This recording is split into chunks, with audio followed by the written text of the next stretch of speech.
Bismillahirrahmanirrahim. Assalamualaikum warahmatullahi wabarakatuh. Perkenalkan, nama saya Adil Akbar, Fakultas Pertanian, Prodi Agribisnis, semester 7, mata kuliah Komunikasi Bisnis. Dosen pengampu Pak Yuslizar SPMMA. Di sini saya akan menjelaskan makalah tentang keterampilan mendengarkan. Komunikasi merupakan aktivitas dasar manusia. Komunikasi adalah bagian penting yang tidak dapat dipisahkan dari kehidupan manusia sebagai makhluk sosial. Dengan berkomunikasi, manusia dapat saling berhubungan satu sama lain, baik dalam kehidupan sehari-hari, di rumah tangga, di tempat pekerjaan, di pasar, dan dalam masyarakat, ataupun di mana saja. Tidak ada manusia yang tidak akan terlibat dalam komunikasi tersebut. Secara etimologi, komunikasi berasal dari bahasa Latin yaitu communicar, yang artinya menyampaikan. Menurut asal kata tersebut, arti komunikasi adalah proses penyampaian makna dari satu entitas atau kelompok ke kelompok lainnya melalui penggunaan tanda, simbol, dan aturan yang dipahami bersama. Nah, di sini kita masuk dalam 4 poin, yaitu membaca, mendengarkan, berbicara, dan menulis. Saya di sini akan menjelaskan poin per poin. Nah, poin pertama yaitu membaca. Membaca adalah keterampilan dalam memahami. Membaca dapat membantu kita mengembangkan seluruh bagian-bagian bahasa seperti bahasa kosakata, ejaan, struktur bahasa atau kalimat, dan penulisan. Membaca mampu meningkatkan institusi bahasa dengan cara yang sesuai. Saat kita membaca, otak berusaha mencerna informasi dan mengimitasinya. Lalu informasi itu akan disimpan dan pada lain kesempatan informasi ini dapat kita gunakan dalam berbicara maupun menulis. Nah, kita masuk poin kedua, yaitu menyimak. Menyimak atau mendengarkan. Menyimak atau mendengarkan adalah keterampilan bahasa untuk dapat memusatkan perhatian kita dan mencerna informasi yang ada. Nah, seseorang kerap kesulitan untuk mengasah keterampilan bahasa ini karena seseorang dituntut untuk memahami inti pembicaraan, bukan hanya mengetahui setiap kata saja. Menyimak atau mendengar harus memusatkan perhatian pada sesuatu pembicaraan.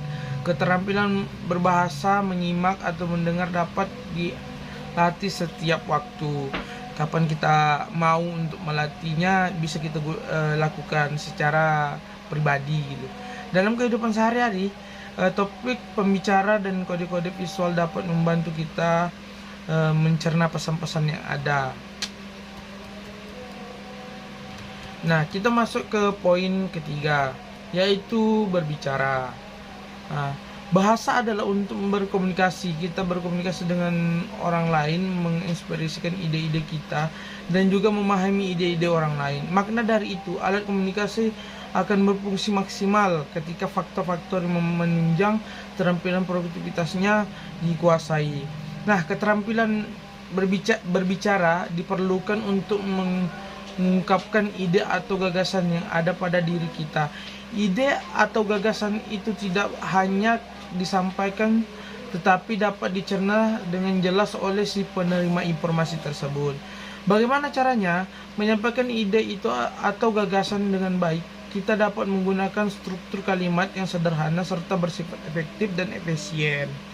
Nah, keterampilan berbahasa ini dapat digunakan dalam bentuk lisan maupun tulisan.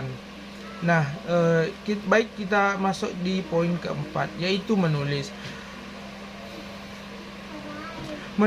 Menulis adalah kegiatan yang mendokumentasikan informasi ke dalam suatu sarana tulis. Dengan berkembangnya media sosial, hampir semua orang menuliskan kegiatannya sebagai bentuk ekspresi diri. Tak salah lagi, keterampilan menulis kini tanpa dianggap sebagai keterampilan berbahasa yang paling dikuasai ya. Tulisan yang bagus adalah tulisan yang mudah dicerna melalui penggunaan kalimat-kalimat yang sederhana, efektif, dan efisien. Ketika seseorang dapat digunakan mudah memahami pokok bahasa atau tulisan, maka tulisan tersebut itu dapat dianggap bagus karena tulisan dengan terampil. Keterampilan menulis pun tidak dapat tumbuh sendiri tanpa hanya penguasaan keterampilan berbagai yang berbahasa yang lain gitu. Menurut ahli komunikasi, dapat kegiatan komunikasi bisnis hampir separuh kegiatan komunikasi manusia, yaitu 40%nya untuk mendengarkan atau menyimak pesan yang disampaikan orang lain. Nah, 60% untuk membaca. 60% ini hanya bisa didapat untuk membaca gitu. Nah, 30% untuk berbicara, 90% untuk menulis. Ternyata bila informasi diserap dengan cara membaca, maka kita mengingat 10% dari keseluruhan informasi yang dibaca. Sedangkan bila mendengarkan, orang bisa menangkap 20% dari informasi yang disampaikan. Kalau melihat, ternyata kita bisa menyerap 30% informasi yang disampaikan, dan bila mendengarkan sambil melihat, kita dapat menyerap 50% informasi yang diterima, yang disampaikan oleh si penyampai pesan gitu. Pada sisi lain, penelitian komunikasi menunjukkan ternyata 70% jam kerja kita digunakan untuk berkomunikasi. Tidak terlalu mengherankan temuan penelitian tersebut, karena kita bisa menyimak apapun di tempat kita bekerja. Kegiatan komunikasi dalam mewarnai semua kegiatan penyelesaian pekerjaan, menjawab panggilan telepon, membalas SMS, membalas atau membaca email, melakukan prestasi, menegur sapa para karyawan yang ada di kantor tersebut. Proses mendengarkan sering disebut dengan menyimak atau mendengarkan atau menyimak, merupakan proses pesan atau gagasan yang disajikan melalui ujaran. Mendengarkan adalah suatu penangkap, memahami dan mengingat dengan sebaik-baiknya yang didengarnya atau sesuatu yang dikatakan oleh orang lain kepadanya. Nah, berikut ada 3 tipe mendengarkan, yaitu mendengarkan isi atau konteks listening, atau mendengarkan dengan critical listening, dan mendengarkan dengan empathic listening. Baik, kita masuk di tipe pertama atau mendengarkan isi. Content listening adalah memahami dan menguasai pesan pembicara.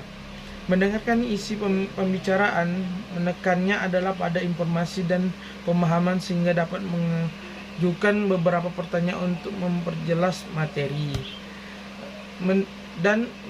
Kita masuk ke poin kedua, mendengarkan dengan kritis. Critical listening adalah memahami dan menguasai arti pesan pembicara pada beberapa tingkat.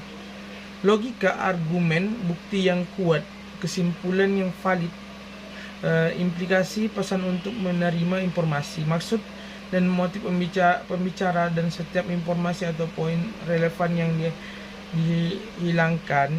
Bila ragu-ragu, ajukan pertanyaan untuk menyelidiki sudut pandang dan kreativitas pembicara. Baik, poin ketiganya, mendengarkan dengan empati. Empathic listening adalah memahami perasaan, kebutuhan, dan keinginan pembicara sehingga menerima informasi, dapat menghargai sudut pandang pemberi informasi terlepas dari apakah penerima informasi mempunyai perspektif yang sama atau tidak. Keterampilan mendengarkan efektif tidak hanya dalam menggambarkan hubungan, tetapi juga efektif dalam menghindari konflik. Nah, di sini ada 2 jenis mendengarkan, yaitu mendengarkan ekstensif dan intensif. Mendengarkan ekstensif adalah proses mendengarkan yang dilakukan dalam kehidupan sehari-hari, seperti mendengarkan siaran radio, televisi, percakapan orang lain di pasar, pengumuman dan sebagainya. Ada 4 jenis kegiatan mendengarkan intensif, yaitu mendengarkan sekunder, sosial, estetika, dan pasif. Mendengarkan sekunder, proses mendengarkan yang terjadi secara kebetulan. Misalnya seseorang sedang membaca suatu bacaan sambil mendengarkan percakapan orang lain, siaran radio, siaran televisi, atau yang lainnya. Mendengarkan sosial adalah proses mendengarkan yang dilakukan oleh masyarakat dalam kehidupan sosial atau di tempat umum. Mendengarkan estetika atau mendengarkan apresiatif, yaitu proses mendengarkan untuk menikmati dan menghayati keindahan, misalnya mendengarkan pembacaan puisi, rekaman, cerita, dan lagu. Mendengarkan pasif adalah proses mendengarkan suatu yang dilakukan tanpa sadar. Misalnya kita tinggal di suatu daerah yang menggunakan bahasa daerah, sedangkan kita sendiri menggunakan bahasa yang nasional. Mendengarkan intensif adalah proses mendengarkan yang dilakukan dengan sungguh-sungguh, dengan konsentrasi yang tinggi untuk menangkap, memahami, dan mengingat informasi. Mendengarkan intensif memerlukan konsentrasi tinggi, yaitu memusatkan pikiran terhadap makna pembicaraan. Adapun proses mendengarkan yaitu menerima, menafsirkan, mengingat, mengevaluasi, merespon. Menerima mulai dengan mendengarkan pesan secara fisik dan mengakui bahwa memang sedang mendengarkan. Menafsirkan, langkah berikutnya adalah memberikan arti terhadap suara. Hal ini dapat dilakukan menurut nilai-nilai kepercayaan, ide, harapan, kebutuhan, dan sejarah pribadi. Mengingat, sebelum bertindak, berdasarkan informasi tersebut, informasi yang dapat perlu disimpan terlebih dahulu untuk proses waktu yang akan datang. Dan mengevaluasi, dengan diterimanya pesan dari pembicara, langkah berikutnya adalah mengevaluasi pesan tersebut dengan menerapkan keterampilan berpikir kritis, pisahkanlah fakta dan opini, dan evaluasi bukti gitu. Dan merespon setelah melakukan evaluasi terhadap pesan pembicara, apa yang disampaikan gitu. Bila berkomunikasi dari satu ke satu lainnya dalam kelompok kecil, respon awal biasanya berupa umpan balik lisan. Bila menjadi salah satu dari banyak audiens, respon awal mungkin berupa tepuk tangan, tertawa, atau diam gitu. Kegiatan mendengarkan ini, suatu percakapan dengan orang lain, merupakan bagian penting dalam memahami suatu pesan yang disimpan oleh orang lain. Dalam hal ini, istilah mendengarkan ini bukanlah kegiatan yang statis tetapi dinamis. Mendengarkan yang efektif, menjadi pendengar yang baik bukanlah usaha yang mudah. Seseorang harus dapat bersikap objektif dan dapat memahami pesan yang disampaikan oleh lawan berkomunikasinya. Mendengarkan dengan efektif membutuhkan konsentrasi, pengalaman, dan keterampilan.